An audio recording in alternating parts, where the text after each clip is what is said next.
This is Growthaholics.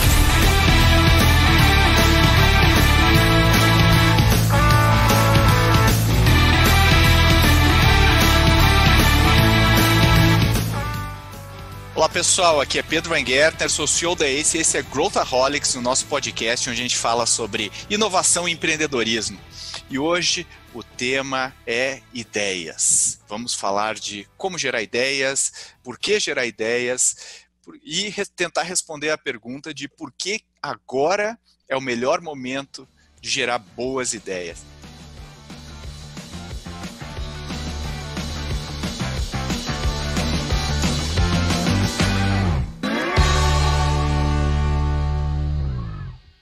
E eu tenho aqui comigo os meus queridos sócios, Arthur Garuti. Tudo bem, Arthur?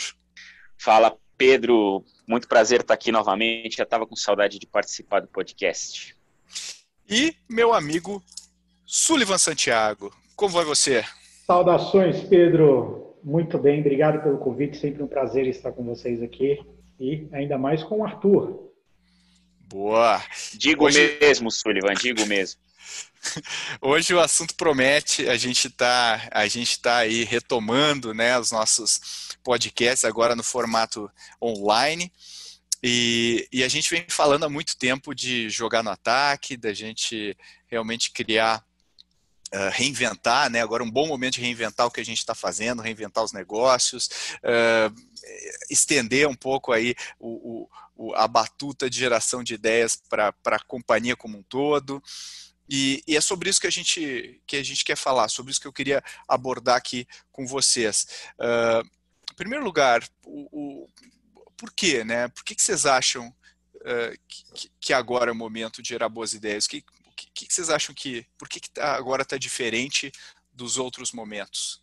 Bom, eu acredito que, primeiro, a pandemia em si, o Covid-19, forçou muita empresa a revisitar a sua operação, o seu modelo de negócio, seu preço, seus canais, seus produtos. A gente percebe que há uma mudança significativa no comportamento, no hábito, tanto de vida quanto de trabalho das pessoas.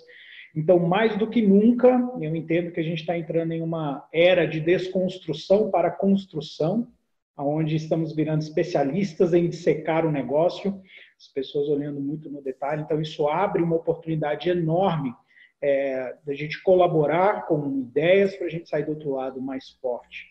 Legal. E você, Arthur, o que você acha aí? Eu, para não fugir da tradição aqui das minhas participações, eu gosto de pensar sobre o que é uma ideia. Eu estava pensando nisso quando vocês me convidaram para esse episódio aqui, né? E ideia, na verdade, é conceito. E a gente está o tempo todo, por ficar pensando o tempo todo, mesmo sem querer, gerando ideias a todo momento. Tem algumas ideias que escapam pelo caminho e tem outras que a gente leva mais a sério e começa a tangibilizar esse processo, né? Eu acho que nesse momento que está o mundo de pandemia, incertezas, necessidades de contingência no mundo dos negócios para a gente conseguir trazer esse novo normal a uma realidade, eu acho que está um turbilhão, todo mundo com as suas inseguranças, né? Com um turbilhão de pensamentos, e nisso surgem muitas ideias, no mínimo alternativas que a gente tem que ficar pensando para fazer as coisas acontecerem. Então, esse é um momento realmente que eu acho que o mundo está fervilhando de ideias, e a gente tem que ter algum processo para conseguir materializar algumas dessas ideias, porque todas vai ser realmente muito difícil.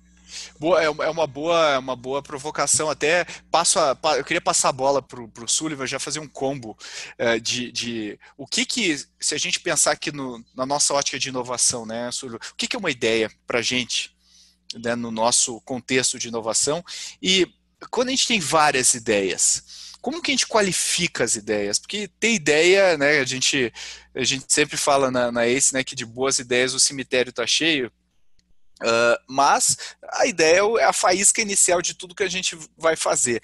Então, primeiro, o que é uma ideia e como que a gente qualifica ideias? Legal. O que é uma ideia, eu diria que ela é uma hipótese. é um desejo de algo e, portanto, ela precisa ser experimentada, colocada à prova e feitos testes para a gente entender se essa ideia realmente tem demanda e há resposta do mercado em relação a ela. Seja, inclusive, você tendo essa ideia de um novo negócio ou falando de coisas mais simples como eficiência operacional aqui, né? Agora, como qualifica uma ideia? Essa pergunta ela é muito legal, porque dá para a gente colocar óticas tanto do ponto de vista de um empreendedor de startup, quanto uma visão de inovação corporativa. Então, vou pedir até a ajuda do Arthur já entrar em seguida falando sobre essa ótica um pouco aí da startup, porque só para fugindo um pouco da pergunta, mas para voltar aqui, eu vejo enquanto muitas empresas estão segurando, né, para não morrerem, as startups vivem quase morrendo o tempo inteiro, né? Então esse ambiente para ela que hoje é o caos para muitas empresas, para ela é o normal, né? Então o Arthur pode comentar melhor aí sobre isso. Mas como qualifica em um ambiente, quando a gente fala de inovação corporativa, né? As ideias elas surgem de vários lugares, várias pessoas, mas elas precisam ser melhoradas. E o que a gente coloca aqui como uma equação importante? O processo de melhoria ele vem do ponto de vista, será que essa ideia está conectada, né, com o planejamento estratégico da empresa? Porque senão ela vai ser facilmente eliminada. Será que ela tem viabilidade técnica? Será que há apetite também da companhia por aquele mercado? Será que existe demanda real por parte dos clientes para fazer isso? Quais são os riscos envolvidos nessa ideia? Então, tudo isso são fatores em que vão ajudar a gente a qualificar boas ideias. O importante é ter um processo em que eu coloco primeiro um teste binário falando de uma companhia, né? Ok, isso está dentro do budget, está dentro de uma tese, né, da companhia, e aí você pode colocar outras opções de teste binário. Depois a gente vai para o teste de especialistas que vão refinar, vão entender, vão colocar, beleza, qual é realmente o potencial dessa ideia, qual o risco que está aqui feito, será que eu tenho experiências passadas que contam outra história, o que tem feito lá fora e etc. E aí, por fim, você coloca uma visão executiva, né? Onde entra um pouco o apetite da empresa em acelerar isso. Então, quando você coloca essa tríade trabalhando, você sai do outro lado com uma ideia bastante, digamos assim, refinada, mas nada substitui jamais a qualificação, que é a palavra do cliente no final. Ele precisa confirmar a hipótese se isso realmente é uma ideia. Arthur, e você, o que você acha da provocação do Sullivan nas startups? Bom, no começo da vida de uma startup, ela só surgiu baseada numa ideia, né?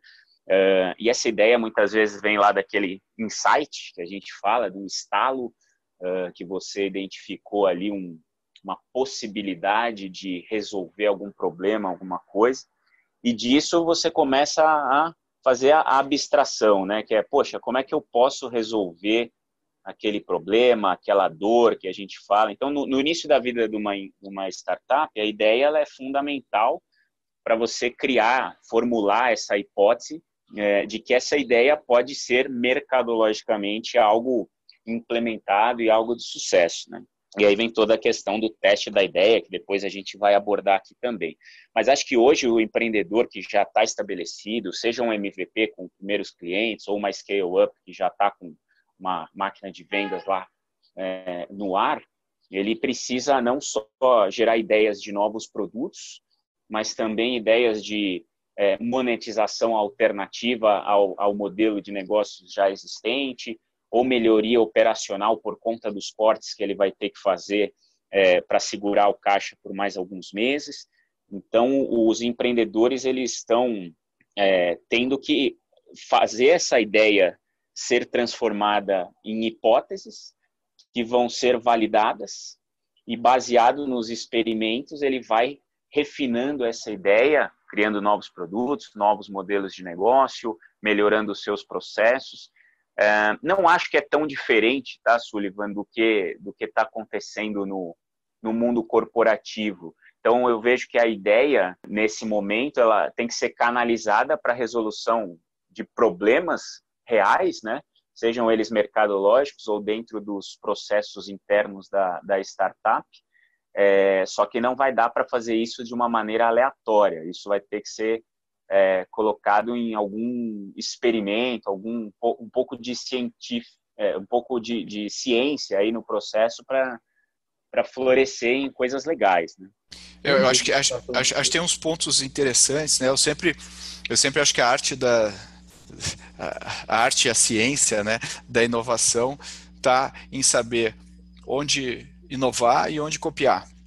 Se eu copiar tudo, a minha inovação é zero. Se eu inovar em tudo, a minha eficiência vai ser zero, porque eu vou ter muita dificuldade também. Então, tem coisas que eu não preciso reinventar a roda e tem coisas que faz sentido eu copiar, eu inovar e criar caminhos novos. Então, eu acho que quando a gente, daí eu estou fazendo esse preâmbulo para passar a bola aqui para o Sullivan, quando a gente vai fazer um programa de geração de ideias corporativo, né, e aí pegando aquela frase do Gary Hamel, né, que ele fala que numa pequena crise o centro decisório vai para o topo e numa grande crise o centro decisório vai para as bordas. E é o que a gente está vendo hoje, né? A gente está vivendo aí uma mudança em todas as frentes. E a minha pergunta que eu queria te fazer, Sullivan, é como que a gente consegue direcionar as pessoas que estão trabalhando com a gente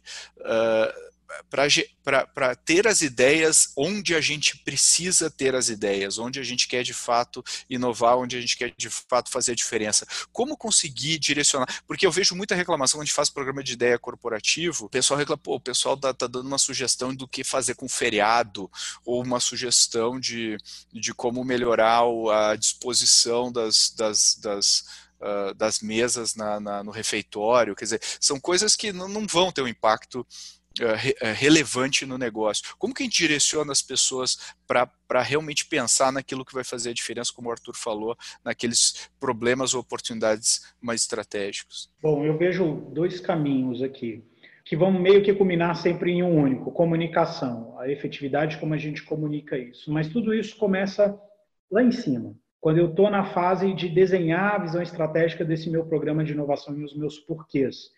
Então, eu, como companhia, para onde eu quero olhar, o que eu quero atacar, como eu quero me defender, de repente, do que está aparecendo no mercado. Então, eu vou fazer inovações que eu considero meu time, eu vou fazer inovações com pessoas externas à minha companhia, eu vou para centros científicos, eu vou para universidades, eu vou para parceiros, vou inovar com os meus fornecedores.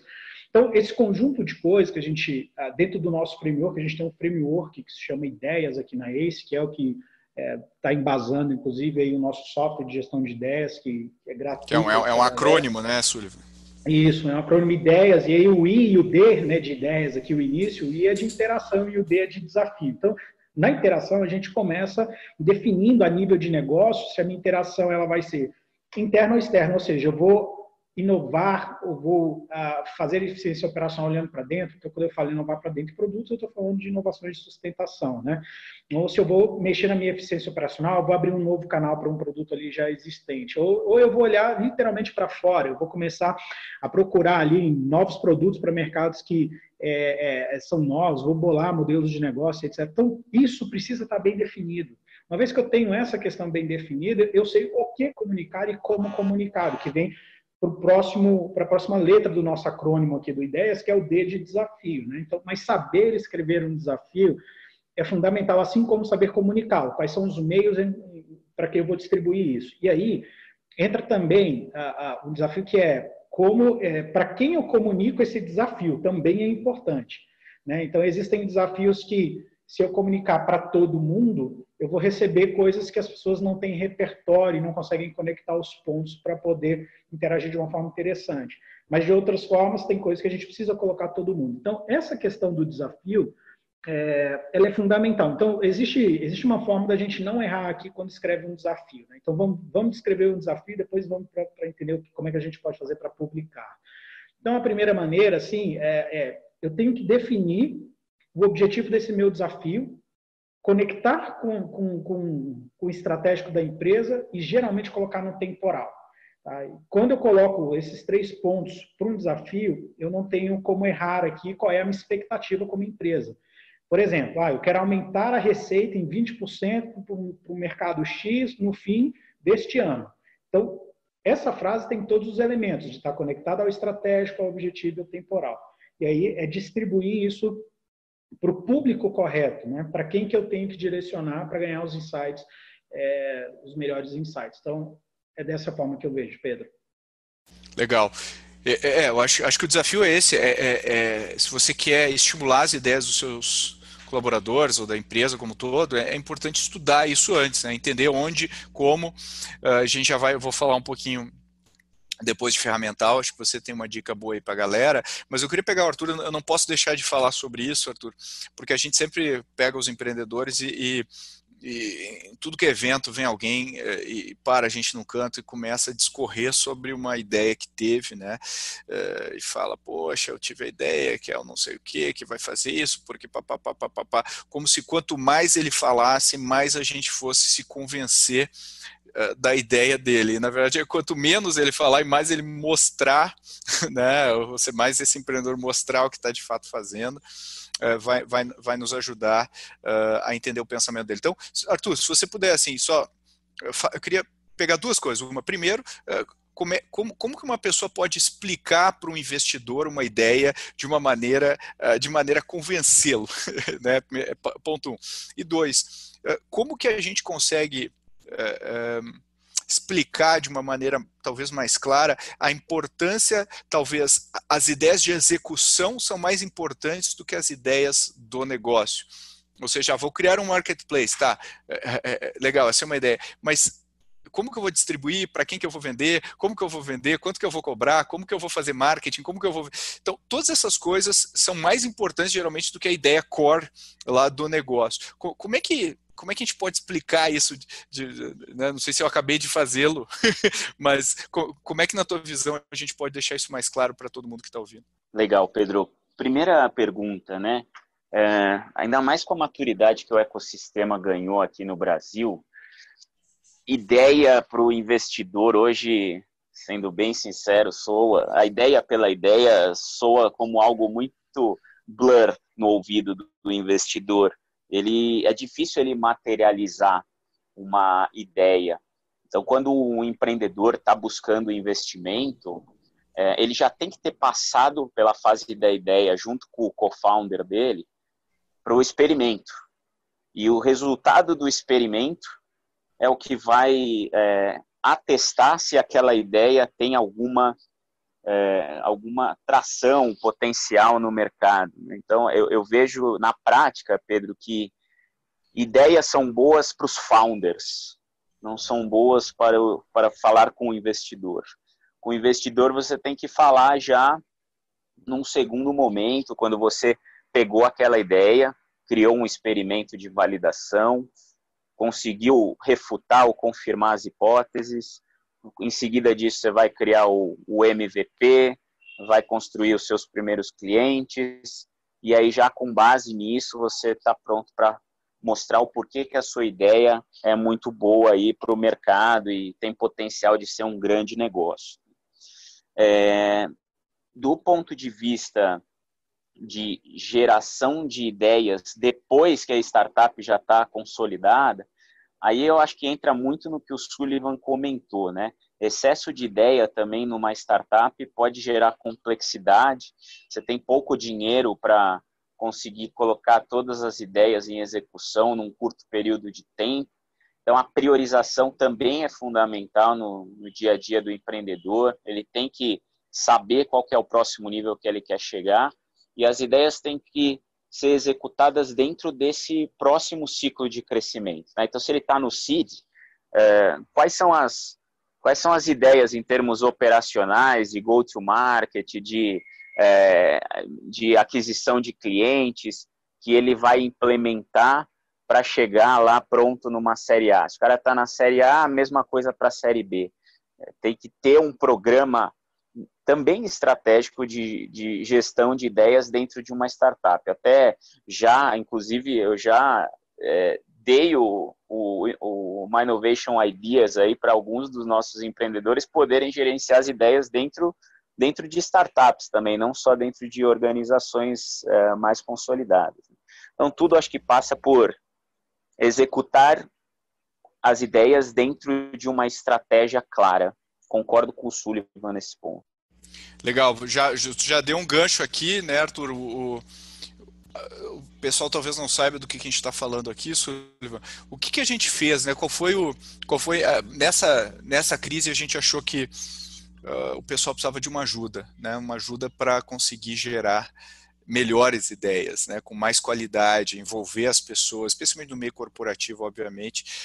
E aí a gente teve a iniciativa de lançar esse módulo, né, da nossa plataforma de inovação do software, que chama My Innovation Ideas, gratuitamente para o mercado. Súlio, explica para o pessoal só rapidinho o que é isso e como que o pessoal pode usar, se quiser, gratuitamente, aí, só para todo mundo saber do que a gente está falando. Legal. Acessa myinnovation.com, myinnovation, tudo junto, não tem o i do innovation, myinnovation, tudo junto.com, e a gente disponibilizou lá um software em que você vai poder coletar ideias, disponibilizar desafios, engajar os colaboradores, gerar discussões, aprovar ideias, reprová-las, dar feedback, vai poder analisar as estatísticas de tudo isso, como os departamentos estão colaborando, como isso está se conectando como uma estratégia de desafios que precisam ser cumpridos ali globalmente.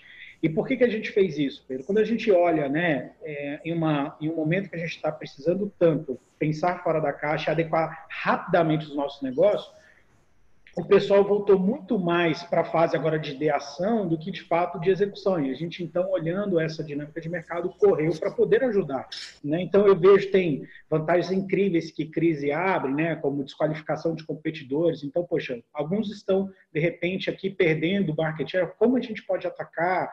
Enfim, desde criação de produtos, eficiência em vários lugares, né? Então, essa é a ferramenta, um presente da ACE para o mercado para ajudar aí empreendedores, empresas a conseguirem inovar e sair muito mais forte dessa crise do outro lado.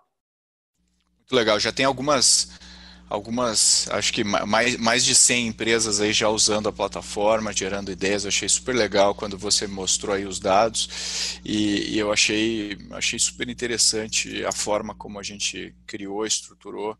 Acho que vale a pena aí desde startups até corporações de tudo que é porte. A gente tem empresa que tem 10 funcionários, a gente tem empresa que tem 10 mil funcionários lá. Então, acho que é muito legal aí a gente tentar ajudar de alguma maneira o pessoal nesse momento. Agora, eu queria pensar aqui com vocês, eu acho que como que a gente tem ideias, né, Sullivan? A gente está trabalhando bastante em inovação e tem algumas formas que a gente costuma falar que pode ajudar o pessoal a ter mais ideias. Eu acho que é super legal a gente pensar um pouco nessas formas, né? Não sei se você quer falar, Sullivan, algumas dicas, né, que eu acho que vale a pena para o pessoal. Bom, certamente, eu vou pedir também para o Arthur ficar à vontade para me complementar. Eu gosto muito da abordagem do livro, né, O DNA do Inovador, que foi um estudo feito ali com mais de 5 mil executivos em vários países, onde eles observaram quais eram as competências que levavam a empresas a serem inovadoras e que tinham ideias mais inovadoras, né? E eu acho que a partir daqui é bem legal, Pedro. A primeira, são 5, né? Então eu vou ler aqui na sequência aqui para nós e depois a gente pode entrar em cada uma. Mas a gente tem o associar, então é combinar coisas diferentes, né? Então tem um exemplo aí de uma cidade holandesa, por exemplo, que criou um semáforo no chão. Então, as pessoas andando na rua, né, olhando para o celular, então como ela deixou de olhar mais para frente, para cima, ela está olhando para o chão, eles criaram esses semáforos no chão. Então, ele associa ali, né, os campos da eletrônica um pouco com o campo ali da arte, do visual, do comportamento, psicologia e tudo mais. Então, esse é o associar. Tem o questionar, e aí, inovadores por natureza são muito questionadores, mas por que isso, mas por que aquilo, e se, né? Então, essa é uma coisa bastante interessante. A gente também tem a observação. O Arthur falou muito disso aqui, né? O poder da gente observar a dor do cliente e tudo mais, inclusive como um fato importante e de sucesso aqui. E a gente tem um network e, por fim, experimentar. Se a gente combinar essas 5 competências e começar a praticá-las, colocar à prova, a gente vai perceber que o nosso radar de ideias vai ficar super, super ligado, sabe? Tem se eu não me engano, acho que é do Gary Hamel também, Pedro. Tem um conceito que ele usa muito, que eu já falei com você algumas vezes, que é a questão da ortodoxia, né? Então, o que é a ortodoxia? A ortodoxia são as crenças arraigadas dentro da organização, que quase viraram uma verdade. Na verdade, ela virou uma verdade absoluta que te cega para outras coisas. Então, eu vou pegar um exemplo, né? Imagina que você tem aí uma indústria automotiva, onde a principal ortodoxia dela é: eu produzo e fabrico automóveis, tá? Isso é uma ortodoxia clássica do setor. E se você inverter a ortodoxia, então o exercício e se eu não produzir apenas veículos automotores? Isso já pode dar um horizonte infinito de possibilidades, porque você vai olhar o teu cliente, o job to be done do cliente vai ficar mais evidente, você vai entender quais são as tarefas que ele tem que cumprir usando aquele veículo automotor, e você pode criar modelos de negócio alternativos em cima daquela base de clientes já existente, ou até mesmo na cadeia de autopeças, na cadeia de distribuidor, das concessionárias e tudo mais, né?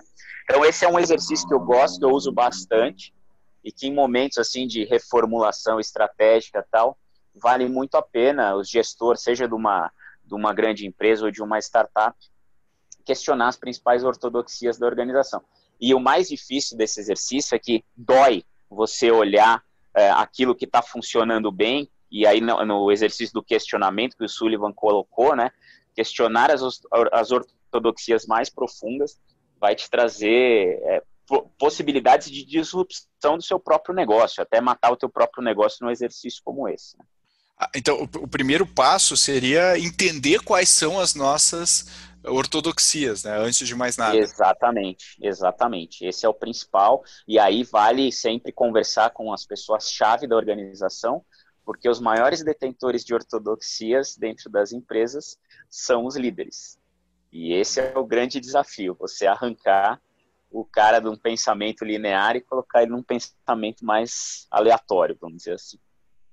Pegando esse teu mote aí do pensamento dos líderes e do momento que a gente está vivendo hoje, o que eu vejo muito, pessoal, quando eu falo com executivos, acho que o sentimento que vem à tona, mesmo que ele não queira transmitir esse sentimento, é o de medo, né? Ele está com medo, ele está inseguro, e a gente sabe que o medo não é uma boa emoção para a gente tomar decisões, enfim, especialmente para a gente ter ideias.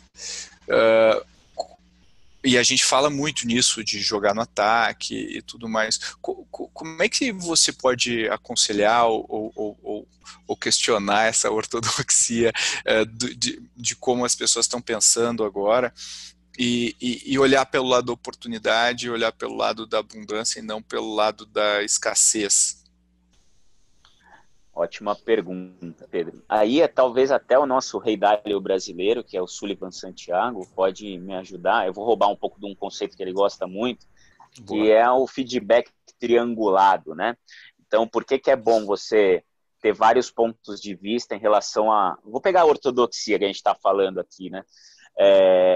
Você chegar... Se o líder ele tiver disposição e abertura para chegar em qualquer colaborador dentro da empresa e falar assim: poxa, se eu desconstruísse totalmente o modelo de negócio atual e deixasse só o caixa da empresa aqui disponível, o que você acha que eu deveria estar fazendo? Se você estivesse no meu lugar, o que você estaria fazendo no meu lugar para criar uma nova oportunidade, para eu trazer novos parceiros para a mesa?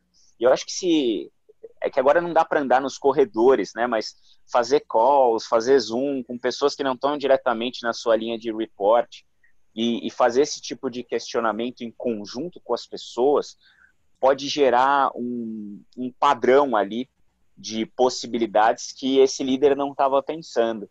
E a partir disso ele vai formular uma nova ideia, um novo rumo estratégico para a empresa, e trazer pessoas boas para conduzir a execução dessas ideias em conjunto. Então, acho que essa é uma possibilidade. Resumindo, né? Abertura, franqueza, não ter medo de se expor, não colocar certezas absolutas nesse momento de extrema incerteza, acho que ajuda o líder a não ficar desamparado nesse momento de turbulência que a gente está. Legal. O Arthur falou tudo aí. Eu vou complementar. Veio na minha cabeça aqui o pensamento do filósofo lá, o Confúcio, né? Ele diz o seguinte, que o ser humano ele tem duas vidas. A segunda começa quando ele realiza que só tem uma. Então, se eu vejo o medo, né? Se as empresas também entenderem que, olha, você só tem uma vida e se você realmente não entender que só tem uma, as coisas não vão acontecer, pode ser uma linha de raciocínio interessante aí. Mas só como curiosidade que me veio a lembrança isso. Legal. Eu concordo. Eu acho que esse entendimento, né, de que a gente fica muito preso nas nossas próprias prisões e me ajuda muito dentro desse framework que o Sullivan falou, me ajuda muito a falar com outras pessoas. Mesmo que o meu impulso inicial seja me isolar.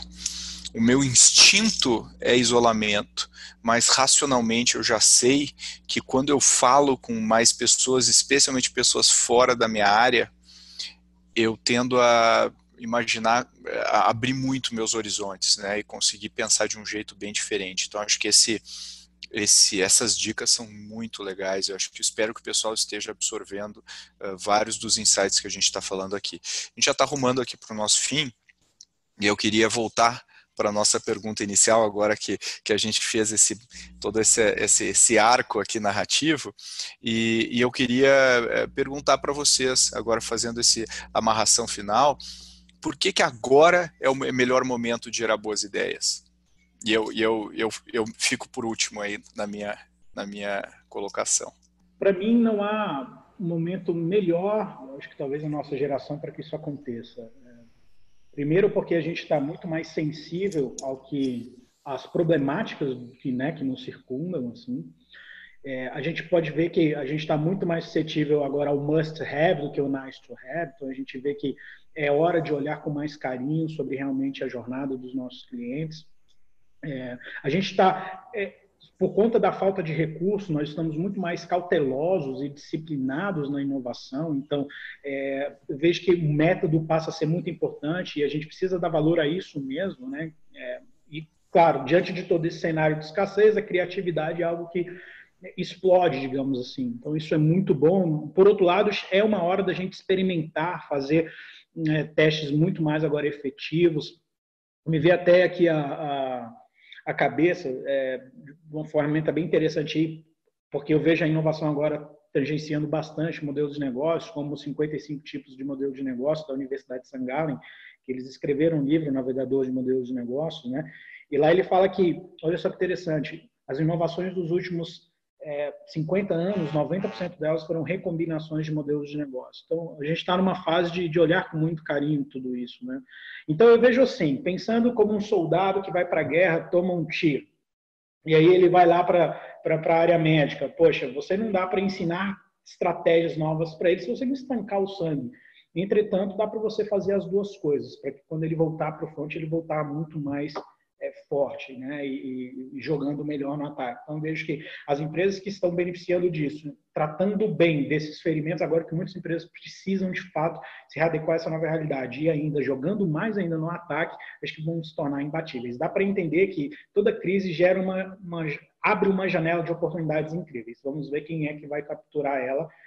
E os que capturarem vão beber de um crescimento sempre de longo prazo. Toda crise precede um crescimento de longo prazo. Então, eu penso por aí. Boa. Bom, da nossa geração aqui, e vários são nossos ouvintes, nunca tivemos um tempo tão fértil para estar vivos em termos de criatividade.